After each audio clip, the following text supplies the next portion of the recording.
Well, it wasn't just the weather that kept folks away from downtown Greenville today. It's also been the new guidelines set in place by the city.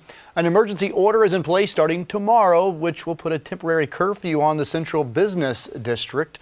City leaders have also decided to close down Falls Park, of course, because of the uncertainty, and all the businesses have been told to remove all outside chairs. Fox Carolina's Kayla Conboy live outside Falls Park. And Kayla, it's kind of eerie to be downtown and just be so quiet.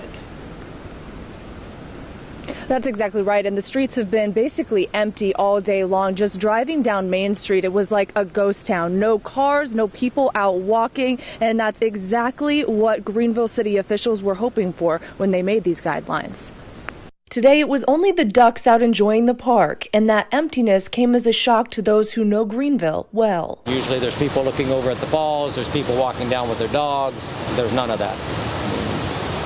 It's a little scary in a sense, but it's surreal. Michael Heine doesn't live here, but he's done business in Greenville for years. He's staying at a hotel along Main Street and was excited to be downtown. But the experience isn't exactly what he was expecting. It's very quiet. There are no more weekend or the weekly socials. You can't have the drinks or hors d'oeuvres. No breakfast. They're doing a bag breakfast in the morning where you leave.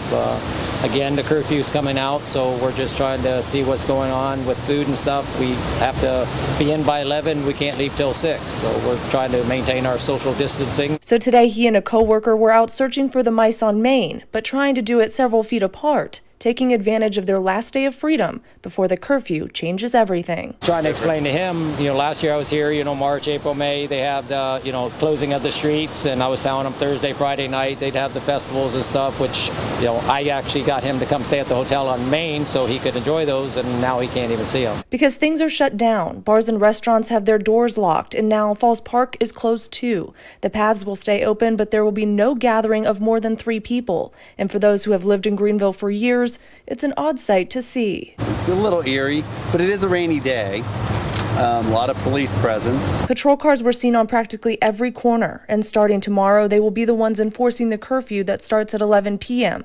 and goes through 6 the next morning. A lot of the restaurant takeouts are closing at like 8 or 9 anyway, so there's really no reason to be out past them. With doors locked all day, I've seen restaurant employees running food out to customers who are sitting in their cars trying to practice that social distancing. And really one of the few signs of life here in downtown is the construction workers. They are still pushing through during this time of uncertainty. Reporting live in Greenville, Kayla Conboy, Fox Carolina, the 10 o'clock news.